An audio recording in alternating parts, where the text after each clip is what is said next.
Each July, the charming town of Gimli, Manitoba transforms into a cultural and creative hub with the Gimli International Film Festival. With incredible documentaries, feature films, or shorts, there's something special for everyone, whether you're a hardcore film enthusiast, a casual moviegoer, or a filmmaker.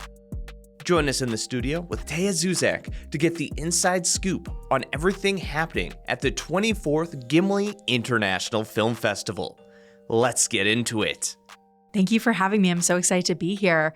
My name is Teya Zuzek, and I'm the executive director here at the Gimli International Film Festival. This is my first year as the executive director of the festival, and I'm very excited to be here and very humbled.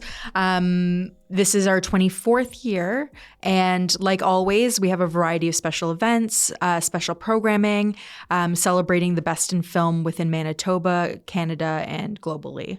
So that's the higher overview of what Gimli Film Festival is. Well, I think it's always exciting because Gimli, it's a beautiful town, but you wouldn't necessarily think of it as the premier film festival here in Manitoba. Normally, it's just a place you're like, oh yeah, it's a great place to go vacation, check it out during the summer. But there's this amazing event with films from around the world. And I think it's just so exciting. For yourself, what is it about GIFF that makes you excited and you can't wait to see what's going to happen on the 24th to 28th?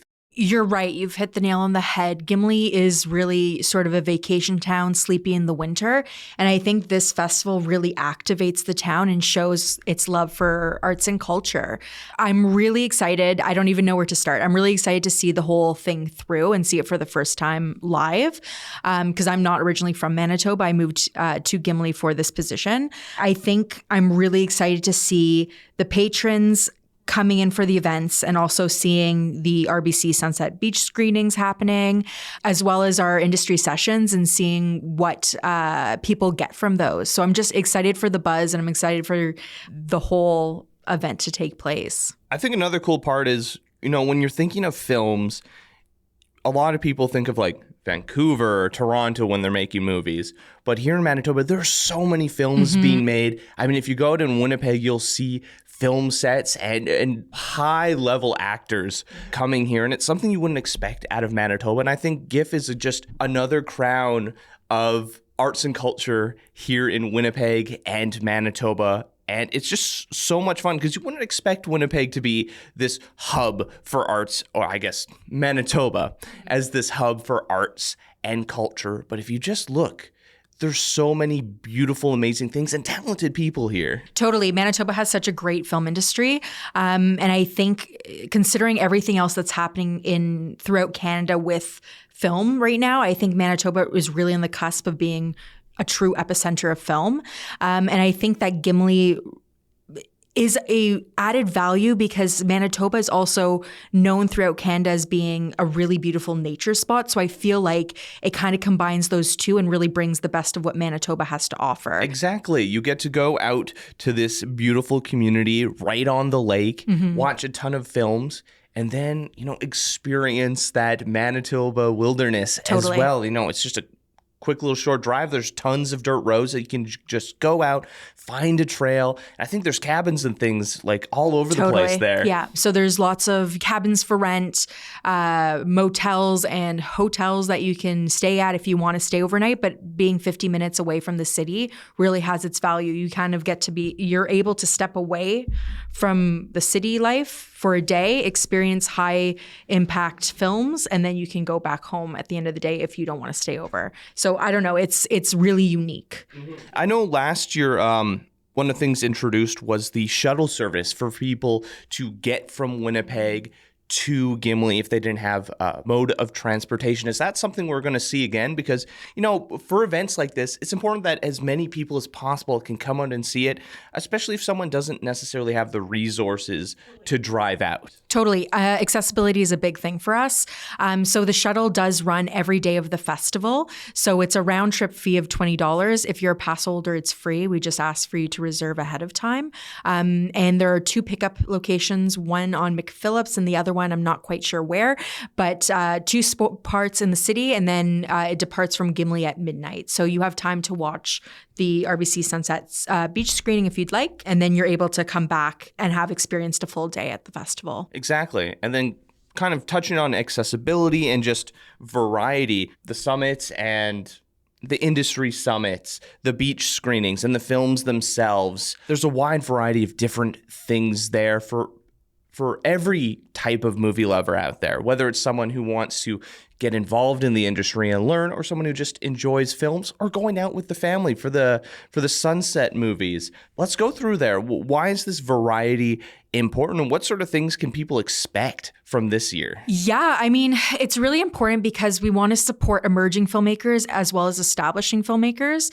So having the industry summit is really important. It is free, so it's totally accessible for filmmakers or film industry professionals to attend. And they happen every day of the festival and provide kind of like a overarching idea of what's happening in the film industry here and as well as globally, right? So it's nice for people that are patrons or film industry professionals to come and enjoy.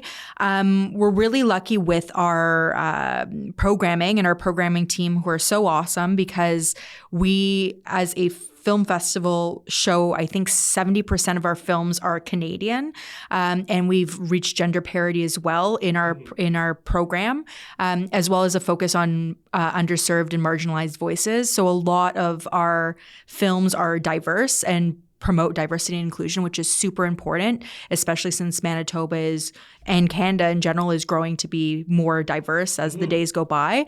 So we just have a lot of content that appeals to people that are first-time movie festival goers and people that are seasoned festival goers. Anything to kind of encourage people to look at arts and culture and have that critical lens and learn more about cultural literacy. For myself, it's so exciting to watch a new film and see how different peoples and different cultures approach filmmaking. Mm-hmm.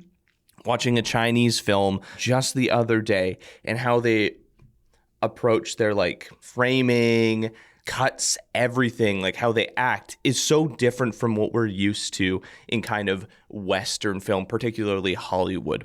Totally. And it's so fun to see these different films. And at first I was like, okay, maybe I'm not too into this film. It's a little slow. And then all of a sudden things start getting interesting. I was like, oh, here's the drama. Here they go. Here's the exploring. Oh, this is an interesting cultural aspect I never thought about. And this is so interesting to get that purview into at least Chinese life, or at least that aspect of Chinese life. And every time I see a different film, I think it adds something to my life. Totally. I agree. I mean, I don't want to be so cliche and say that, films offer a window into other people's realities, but it really does. And that's what's beautiful about film, is it connects us in a way that other mediums might not be able to. The collective experience, again, I don't want to get too niche about it, but the collective experience of sitting in a theater and watching films with other people, that's something that is studied, right? Oh yeah, I find that all the time. If I'm in the theater, or that's why I love inviting friends over to watch films. If it's just myself, I'm like, sometimes I get bored. Totally. But when I watched Saltburn with a bunch of friends and saw their reactions to it too, I was like, you feeling the same way that I'm feeling? Totally. Different experience. Yeah, and I think it just opens up the doors to exploring what the world and different cultures has to offer. And I don't want to be so cerebral about it, but it really does, in a way that maybe food does that as well, but other mediums might not do it as clearly as film does. It's part of the human experience. Like when you're touching on food, that's something central to humans. Our food may be different, but at the end of the day, we all sit around the table, or a type of thing, totally, to eat and commune. And the same things for film, storytelling. It's integral to the human experience. We've been doing it for tens of thousands of years, and it's something that's inherently human. Yeah, totally. And I think our film festival does bring the best in cinema out, and I think that people can really experience things they might not experience elsewhere. Now, every year there's a different theme. So what is this year's theme for the Gimli International Film Festival 2024? We're really lucky because it came up pretty organically, and considering, the past couple of years of living through the COVID-19 pandemic has created isolation for a lot of people. But this year our theme really is community family connectiveness, those kind of three big overarching themes. Every part of our program, from our features to our docs to our shorts, kind of highlight that in a different way. And I hope that it gives people hope for the future and for any situation that they're currently in. We have short films, we have narrative films, we've got feature films, documentaries. What are some of the top ones that, or I guess, let me rephrase that. Out of these variety of films, what are some that you think people are going to be really excited for from these different categories? Oh my gosh, that's such a huge question. I've watched, I think, 90% of the films. So I feel like I'm a good insider for this, but I also feel like it's so subjective. But I will say our shorts program is really strong. Our shorts program is divided into 3 shorts programs, and almost every single short that I've watched has been an absolute slam dunk. So I would definitely recommend that. Documentaries, usually we have about 10. This year we have 12. A lot of them are focused around nature, which I think is really great. From that, I will also note we're doing a special presentation of a film called Wilderness Trails that hasn't really been screened since the 70s. It's a documentary about this man in Manitoba who just spends time hiding in costumes and videotaping animals. And it's just so lovely. It's so reminiscent of like a David Attenborough doc. Yeah. And it's just so special because it's also Manitoban and filmed on Super 8, I'm pretty sure. Don't quote me on that. I'm not 100% sure on that. But I think that's going to be awesome. And we're going to start that screening with a special sound performance by a Winnipeg-based artist. So that'll be really exciting. And then for our features, I think I'm just really proud that we have such a variety of Canadian features and international features. We have, Winnipeg-based films like Finality of Dusk and Daughter of the Sun. We also have some great Canadian films like Haley Rose and Close to You, as well as Days of Happiness. And because we're located, in Gimli, which is an Icelandic settlement, we do focus on circumpolar films as well. So we have some great circumpolar features like Solitude and My Wonderful Stranger, which was a sleeper hit, I think. We have something for everyone, and I think it's really hard to just pick a few from each category, but I'm really proud of our programming team. They've done an amazing job at putting together this year's lineup. So make sure you head to the website if you're interested in any of those films to check it out. GimliFilm.com. GimliFilm.com. You can read a synopsis, see what the programming is. Yeah, just looking in. I mean, there's a National Film Board of Canada has like 5 films coming there as well. What is it? Wilford Buck. Great film. Winnipeg-based educator and Indigenous star lore expert. Amazing. Any Other Way. And then there's 2 local shorts like Don't Let the Sun Catch You Crying, Modern Goose, exploring those Canadian geese, the Cobra chickens here in Winnipeg. I will say Modern Goose is also a phenomenal documentary and really takes the audience into the minds of the geese, which is really kind of crazy and fun and cool. Yeah, I think we're doing a masterclass on Wilford Buck in our industry sessions as well as Modern Goose, so you'll get a little bit more information from the filmmakers themselves. And I do also want to note Any Other Way, the Jackie Shane story, which is a documentary on Jackie Shane, who's a singer from Toronto and has lived, the most extraordinary life you could even think of, dream of. That film really touched my heart and made me cry and made me laugh and made me smile. So I would also highly recommend that one if you have the chance to come out and see it. And I know another core part of the Gimli International Film Festival is highlighting Indigenous voices, the Winnipeg Indigenous Film Collective. And I mean, from the NFB, you've got Mountains of... oh no, I'm going to butcher that. The Mountains of Escana? I might butcher it too. Don't make me do that. No, but we do have a lot of Indigenous films, and as well, our top prize at the film festival is the Alda Award for Excellence in Film, and that is going this year to Inuk producer and director Zacharias Canuck, which is really great, and we're doing a small retrospective of a few of his works. So the Winnipeg Indigenous Filmmakers Collective does a screening on Friday, which is going to be great. And then we have some documentaries and features. What I also think is interesting is that some of the features that we have are Indigenous issues from around the world, like the film Limbo, which is from Australia. So I think it gives a well-rounded idea of perspectives for Indigenous issues in Manitoba, in Canada, and throughout the world. Yeah, I think that's something that's been interesting for me, learning about the Indigenous experience. Because, we have here in Manitoba, you got a massive Indigenous population. Something I noticed instantly walking around downtown Toronto. I was like, wow, there are no First Nations or Indigenous people walking around here. And then you come to Winnipeg and you're like, here they all are. Yeah. Indigenous people, First Nations, Inuit, Métis, they're all a core component of Canada. And it's important to learn about those stories. But the Indigenous experience around the world is so interesting as well in terms of, the challenges and things that they've had to overcome. Australia, New Zealand, the Sami people in Northern Europe.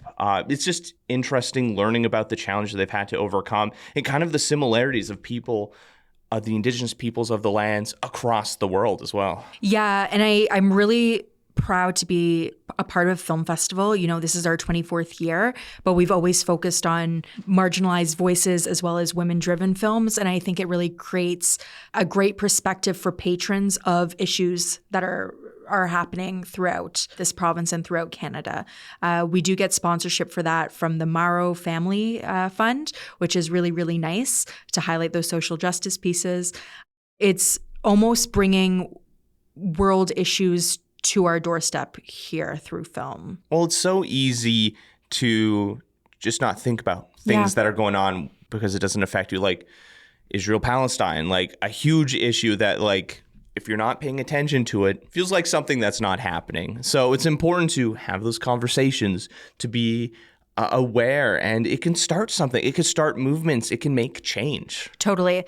And I think we have such a well-rounded program this year that addresses some of those big issues that hopefully it'll spark conversations, respectful conversations with our patrons. I know another core component of GIFF is those competitions, getting filmmakers involved and then giving them the opportunities.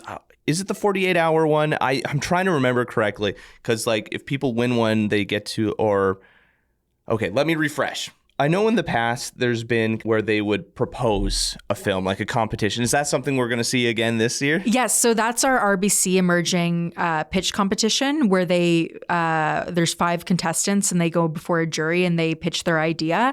And the winner wins $10,000 to actually do the project and then premiere it at GIFF the next year. So that is happening. That happens Saturday morning of the festival, and it's really high stakes excitement. So we do that every year, and we're really excited to do that again this year. We also have the 48-hour challenge or festival, which is also really fun. So it is a 48-hour time frame for filmmakers to create, produce, and kind of execute their films. They did them a few weeks ago, and the winning batch will be premiered at GIFF before they go to TIFF, the Toronto International Film Festival. So it's really exciting for those filmmakers, and they can't really plan for it in advance, right? They get a special theme right before they start, and they have to incorporate that in whatever they're doing.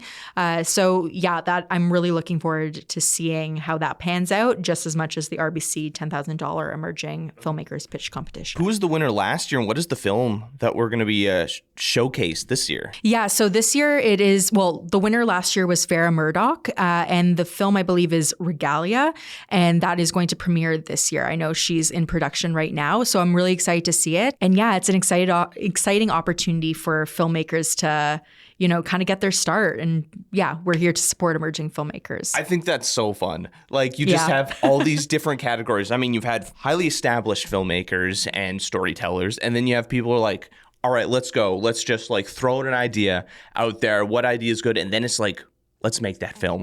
Totally. I think that's so fun of just all right, let's see what happens. Let's throw the dice at the wall. Especially with the 40-hour film festival, you got a theme. You're like, okay, how do we turn this into something unique and you don't accidentally make the exact same film that someone else does? Totally. And I think that's the beauty of GIFF is that we have so many interesting components to it that really make it unique in the landscape of all film festivals in Canada. Some of these things are really exciting to see in real life, and I encourage people to come and see them. It's really exciting. Do you need volunteers? Like what does it take to make a festival like this happen? So our volunteers really are the heartbeat of our festival. We have about 120 volunteers every year.